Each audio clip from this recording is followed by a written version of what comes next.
Good morning, good morning from Lukung. আকাশের অবস্থা দেখো। ভেবেছিলাম মার্সেমিকলা যাব,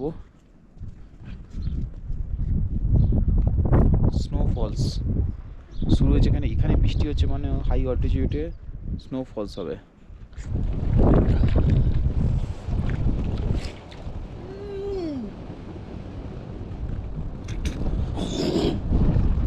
কি ঠান্ডা! দিয়ে গেল সকালের ব্রেকফাস্ট,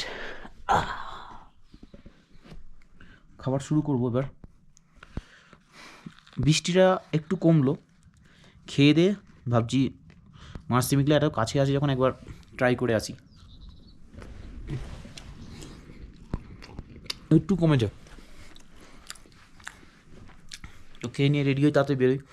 7:30 বেজে গেছে, তো স্টার্ট করব। মার্সেমিকলা যাব। বাসের মেঘ ভার,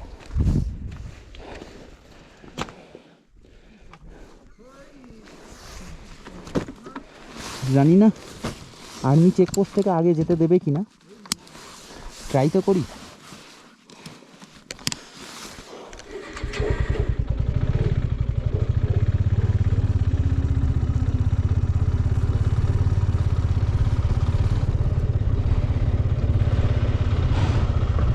স্টার্ট করলাম মার্সেমিকলার দিকে।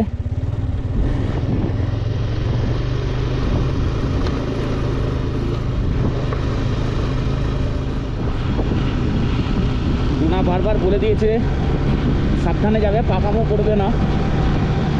আমাকেও সাবধানে যেতে হবে।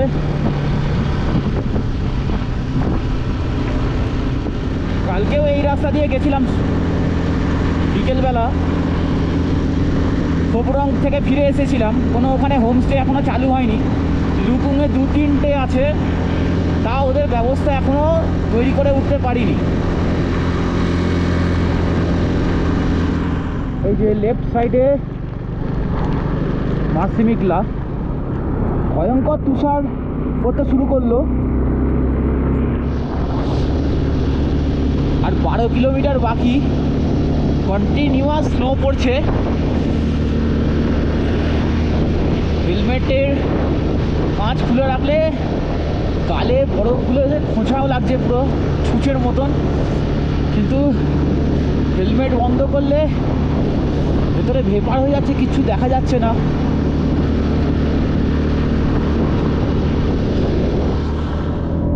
অবশেষে সূর্যদেবের দেখা পাচ্ছি, আকাশ নীল দেখতে পাচ্ছি আস্তে আস্তে। আর্মি চেকপোস্টে আটকে দিয়েছিল বেশ কিছুক্ষণ।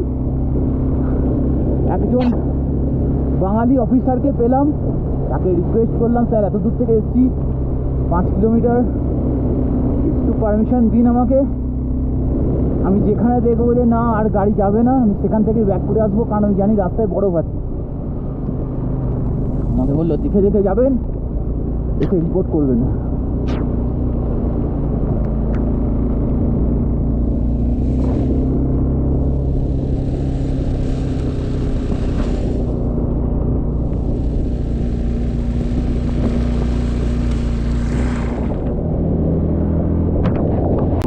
মার্সেমিকলাতে একটা শিব মন্দির আছে, এবং এখান থেকে ওখানে জানিয়ে দিল ফোন করে, একটা টুরিস্টকে ছাড়া হচ্ছে ট্র্যাক করার জন্য আমাকে। আর শিব মন্দিরের ওপাশে যেতে মানা করে দিয়েছে আমাকে স্ট্রিক্ট। দেখো টাটকা বরফ।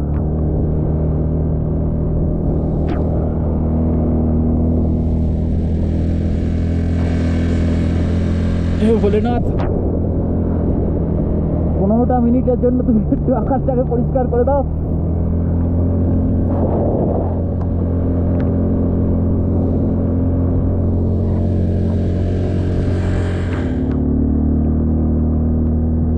স্বর্গ।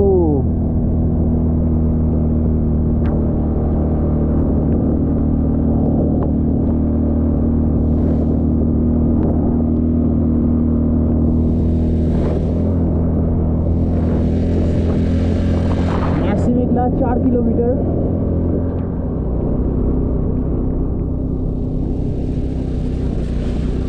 কদিন আগে দুজন বাঙালি এসেছিল, আরসিবির শুভজিৎ আর অপরাজিতা, ওদের কথা আমাকে বলল যে দিন 10 আগে এক বাঙালি কাপল এসেছিল, তারপর আর এক বাঙালি গেল।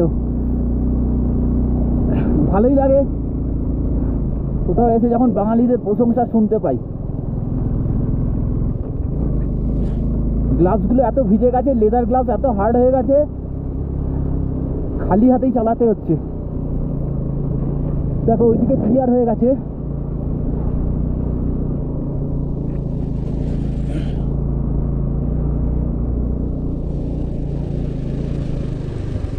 ওই ওই ওই ওই ওই ওই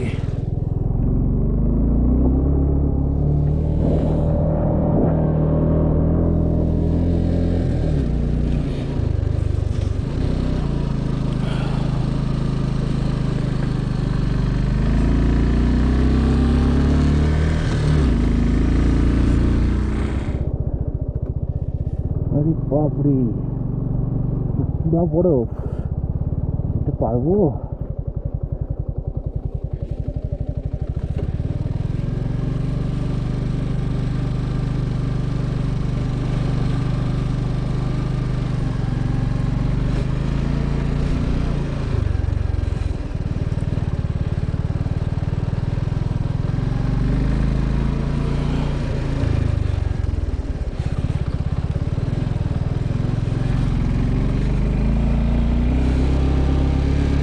পারবো?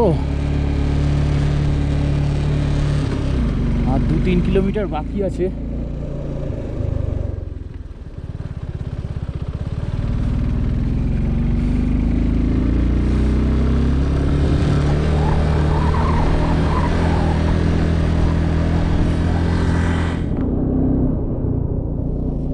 মনে হচ্ছে এসে গেছি,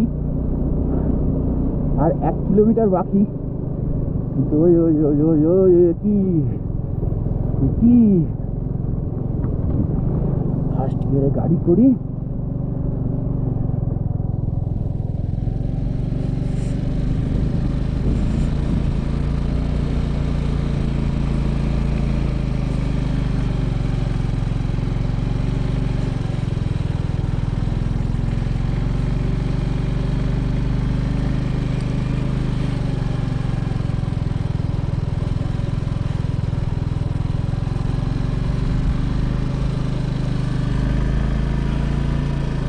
Oh, finally, I am at Marsimikla.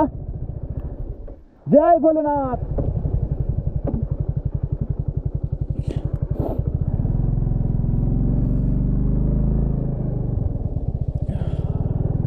নামানোটা একটু চাপ আছে,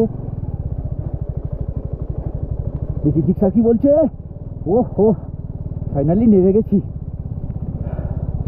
18,314 ফিট হাইট।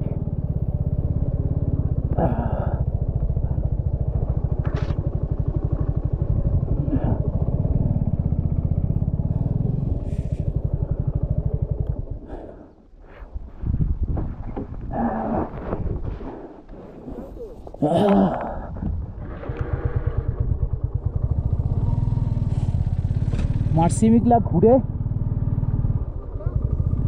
বেরিয়ে চললাম। এবার নিচে নামতে হবে, এটা বলে দিল। Okay, thank you sir. बोलो तो नीचे एबार आराम से जाना, क्योंकि थोड़ा बहुत रास्ता स्लीपरी मिलेगा।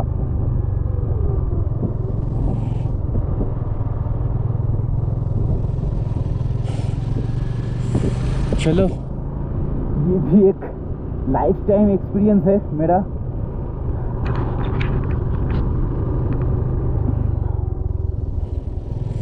दो चारटे बड़ो बड़ो आर्मी ट्रैक हलो,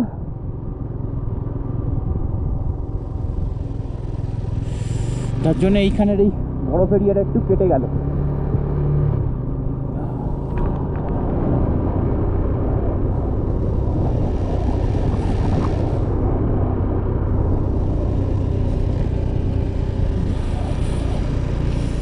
বেশ ঠান্ডা লাগছে এবার।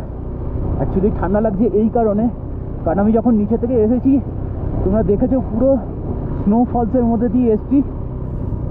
এবার গায়ে, ঘাড়ে, এবং যেখানেগুলো বরফগুলো জমা গেছিলো, ইভেন হেলমেটের কাঁচ থেকে লম্বা লম্বা করে যেমন স্টিক হয় না বরফের, এরকম বরফের স্টিক হয়ে গেছিলো। এবার আমার যে ব্যান্ডেনাটা আছে ওটাও ভিজে গেছিলো। মুশকিলটা হয়েছে এটাই, এবার ওইগুলো এবার গলে জল হচ্ছে, ভিজে গেছে, ওটার জন্যই আরও বেশি ঠান্ডা লাগছে আমার। তো ওই ওপরে ছিল মার্সিমিকলা, নামছি এবার। বাজলো 9:45। ডোনাকে রেখে এসেছি রুমে। ডোনা হয়তো চিন্তা করছে, কারণ এখানে কোনো নেটওয়ার্ক নেই।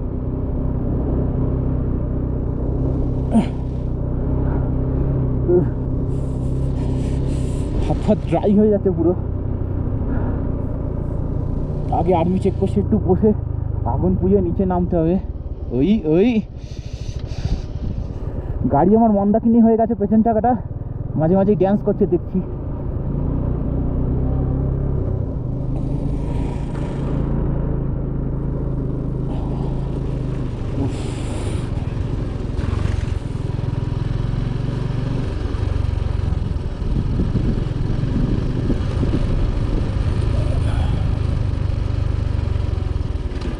আমি যাবো এই দিকটা দিয়ে।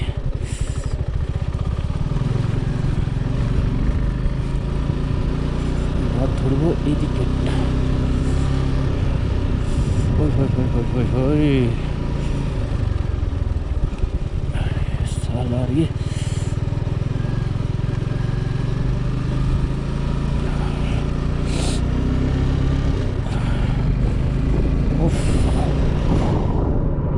কি সুন্দর, অপার্থিব সৌন্দর্য।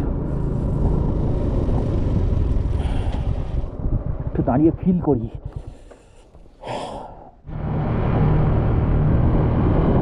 আস্তে আস্তে এবার আর্মির এই লরিগুলো উঠছে।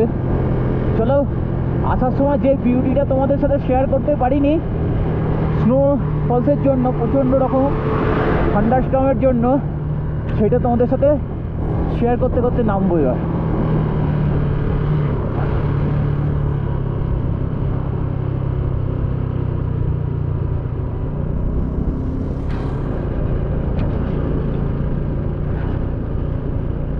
সূর্য উঠলো, ও ব্রাইট সানি ওয়েদার হয়ে গেল। আধা ঘন্টার মধ্যে ওয়েদার কতটা পরিবর্তন হতে পারে। এক দেখেছিলাম আমি যখন সিল্ক রুটে এবারে গেছিলাম, সেবার সকালবেলা ব্রাইট সানি ওয়েদার ছিল, আধা ঘন্টার মধ্যে পুরো মেঘে ঢেকে গেছিলো আর স্নোফল শুরু হয়েছিল। আর এখানে দেখো, আধা ঘন্টা আগে আমি এই রাস্তা দিয়ে গেছি, স্নোফলস হচ্ছিল, আর আধা ঘন্টার মধ্যে ব্রাইট সানি ওয়েদার। অফ,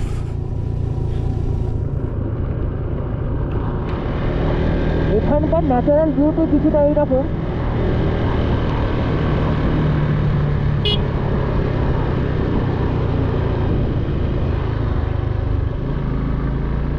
চলো, এদেরকে তো হ্যাটস অফ।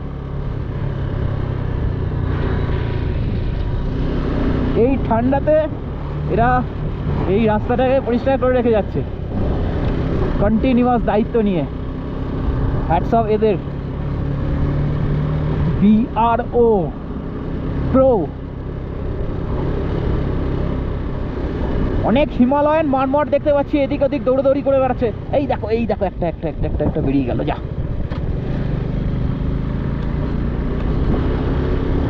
হিমালয়ান মারমট আমি আগের বছর প্যাংগং আসার ব্লগে দেখিয়েছিলাম। কি কিউট, সুন্দর একটা খরগোশের মতন প্রাণী, জাস্ট লাইক গিনি পিগ।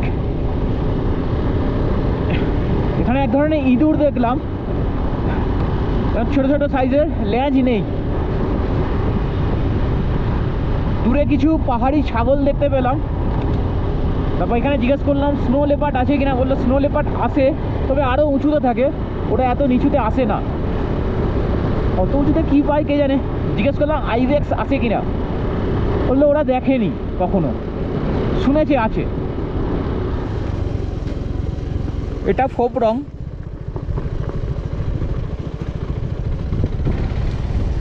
ছোট্ট একটা গ্রাম।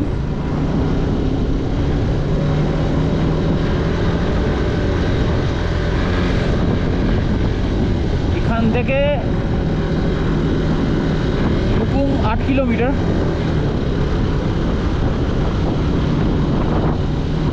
পুরো মার্সিমেঘলা রোডটা ভালোই বলতে পারো, এইরকম টাইপের। মাঝে মাঝে দু একটা জায়গায় প্যাচেস আছে, বাট রোডটা খুবই সুন্দর। ফোপরংয়ে চেকপোস্টে সকালবেলা কাউকে দেখতে পাইনি, তো ফেরার সময় এখন আমাকে ধরেছে, সব কিছু ডিটেলস নিল। আরে বাবরি, यहाँ से লুকুং 15 কিলোমিটার দেখাচ্ছে।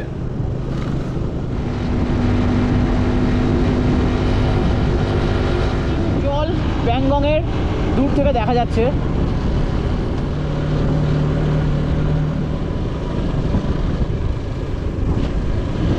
এখন আমার জোর ইয়ে পেয়ে গেছে।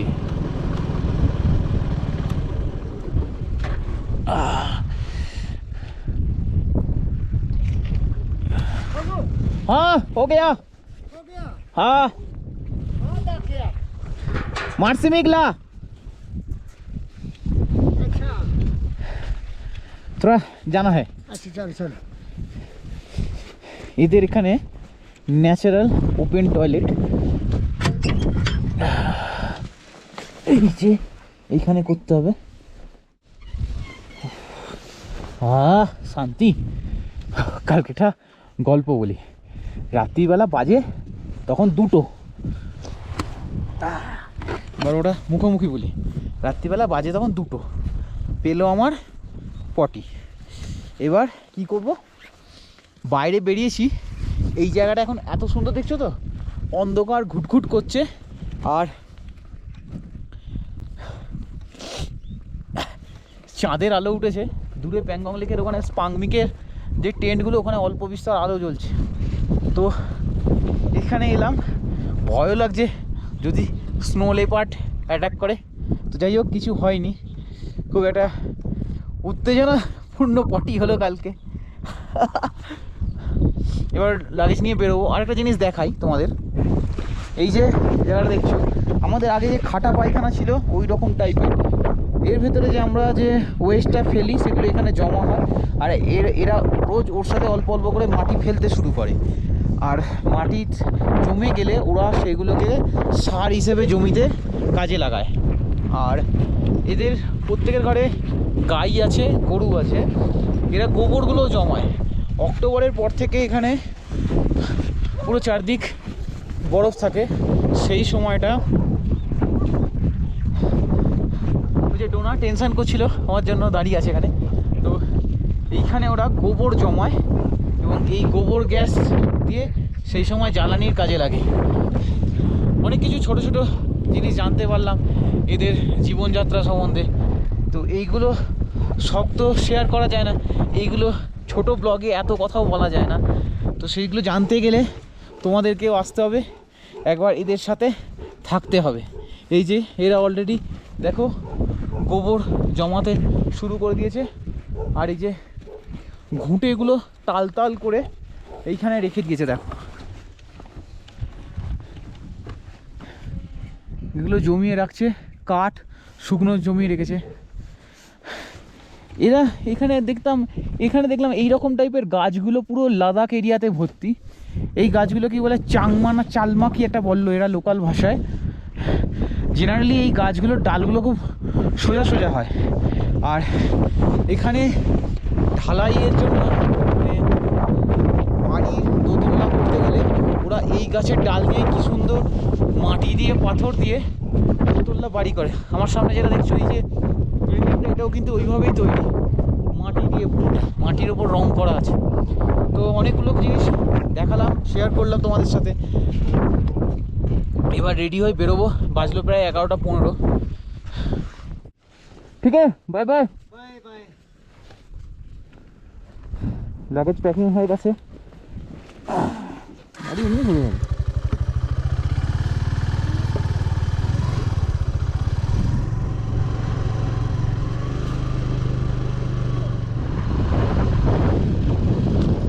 শুরু করলাম, জার্নি বাজলো 12টা।